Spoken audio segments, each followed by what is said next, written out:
Welcome to Beyond Love, a space to meet desire. Aleida Heinz here. I love him. I do. But I want another man.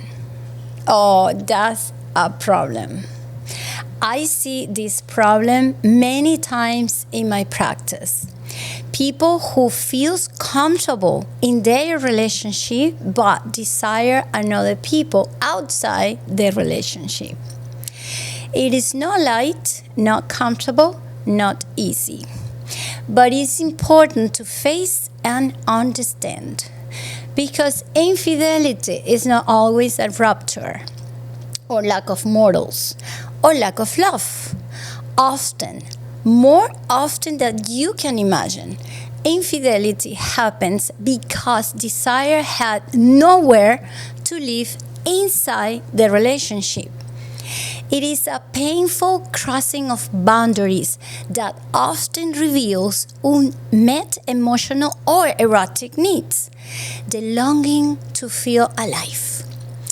Let me tell you a case, a real one, very common one that may change the way you understand desire. Okay, let's call her Trisha to protect privacy. Trisha was in her mid-40s, brilliant, professional, warm, deeply committed to her marriage of 19 years. She came into my office full of shame. She said, I cheated on my husband, and the worst part is I still love him. I didn't say anything. I just wait. She continued. I wasn't looking for a new life or a new man. I was looking for myself. And then she cried. I wanted to feel alive again. Wow. That's tough. This is the core of today's episode. Infidelity as a symptom of erotic deprivation, no lack of love. People cheat for many different reasons, but one very common reason is the erotic deprivation, no lack of love. Infidelity often begins where desire has become impossible to express inside the relationship. Not because love has died, but because aliveness died. Trisha wasn't running from her husband. She was running from emotional numbness, from the collapse of the erotic self. From years of boring routine, mechanical sex, being the responsible one, the good wife, the predictable center of the family. She was tired. She said, I forgot what it feels like to be a woman. That's pretty hard. Then Trisha told me her story, how all of this begins. One night, she said, after a long day at work, I attended a conference. There was a man, charismatic, confident, warm, not extraordinary, not even my type, but enigmatic. That awakened me wasn't him. What awakened me wasn't him, she said. It was his response to being seen. He looked at me in a way I hadn't experienced in years, not sexually, but attentively, she said. His attention ignited something in me that has been quiet for too long. That moment didn't create infidelity. It reveals it.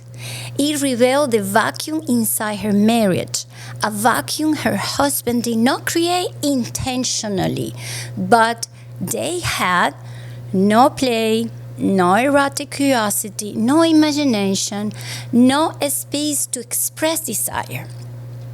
There was no moments where she felt desired as a woman rather than as a partner. When there is no oxygen for desire inside the relationship, the smallest spark outside can feel like fire. Yeah. Every relationship is different. Yes. Most marriages have a beautiful stability and comfort. They are loyal, reliable, safe, with beautiful families. Yes, but emotional safety without erotic vitality becomes a cage. Not because people are wrong, but because the conditions for desire are never cultivated. This was the case of Tricia, as in many cases. Someone whose erotic energy is awakened through intensity, vitality, imagination, and feeling desire suffers greatly when all they find in the relationship is stability and friendship. Remember, love is not enough. Tricia has become the emotional container for everyone in the family and another member of the family. To familiarity, remember. There was no room left for her erotic self and expression. She said this: I didn't cheat because I stopped loving my husband. I cheat because I stopped recognizing myself. I needed this. I needed to feel again. Wow, that was a very interesting statement.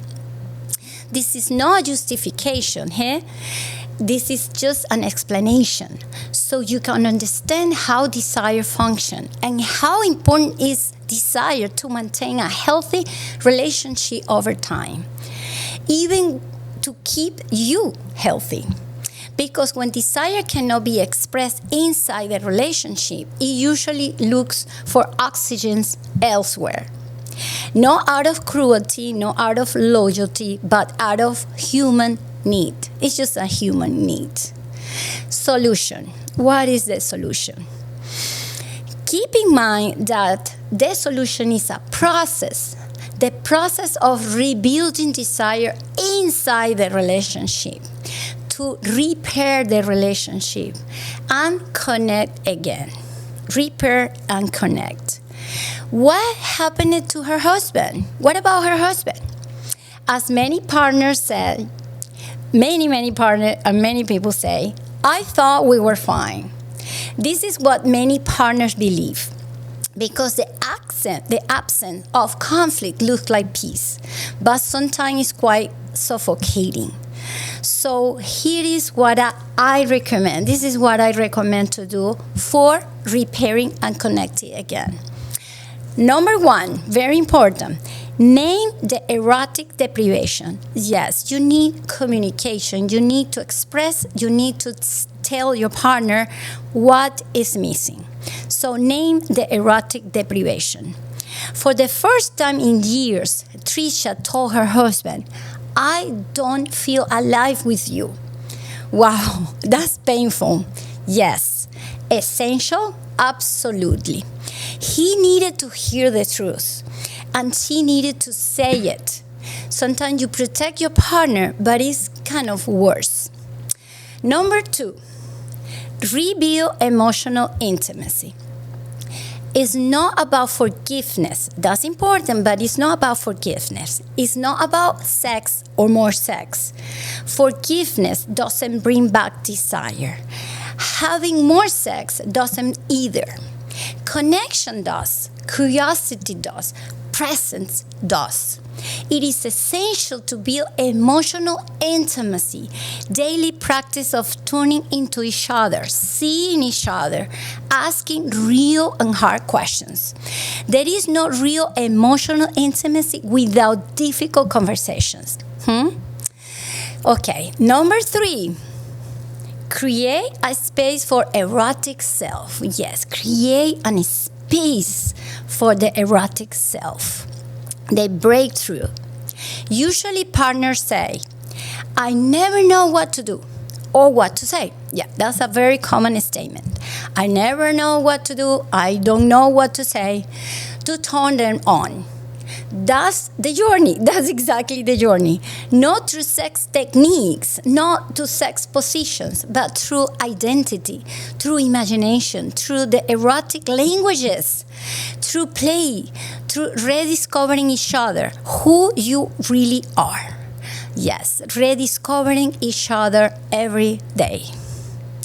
Number four, replace shame with responsibility. Replace shame with responsibility. Infidelity is not a rupture necessarily or a betrayal. It's human. It's a mirror that shows that what is happening inside the relationship. Yes, it is important to take responsibility, but both of you, the deceiver and the deceived. Responsibility for the emotional absence, responsibility for not communicating erotic needs, for the disconnection. Both are responsible for the repairing, for the reconnection again. Responsibility heals. Yes, chains destroy. Keep that in mind. Just be responsible, because responsibility heals, shame destroy. As I said, it's a journey, it's a process. It takes time for desire to return inside the relationship again. Healing takes time. Possible? Yes, absolutely possible. And I have seen many cases where if you are committed and willing to work, it happens. You can reconnect again, and even better, and even stronger. But it takes work and effort for both parties, okay? After around 6 months, usually, in the case of Tricia, she told me, I feel a strong desire for my husband again, more than I expected. It was great to hear that. They feel each other again, feel alive, connected, sexy, and sexually active as a result of their erotic connection, not out of pressure or fear, but out of desire. So yeah, you can reconnect sexually again out of desire. Usually, infidelity doesn't happen because love died. It happens because desire becomes impossible inside the relationship. But desire can return and be expressed inside again, powerfully, deeply, honestly. When couples choose to rebuild the erotic space again, the energy of desire comes back to them again, because desire is not about sex or excitement with someone new. Yes, it's about aliveness inside the relationship. And any couple can awaken that aliveness again if they are willing to do the work. Yes. Erotic desire must be protected and practice inside the relationship, or it would take the risk of looking for oxygen elsewhere. This word is beyond love, because usually couples love each other. That's not the problem. The problem is when you stop being alive together. So you either feel dead inside, lonely, repressed, or you express yourself outside the relationship. But there is a better option, the cultivation of desire within the relationship. Yes, and it's possible. Cultivation of desire inside the relationship. Remember, when there is no oxygen for desire inside the relationship, the smallest spark outside can feel like fire. So be careful with that. So protect your desire, because love sustains us, but desire keeps us alive and together. Thank you for listening.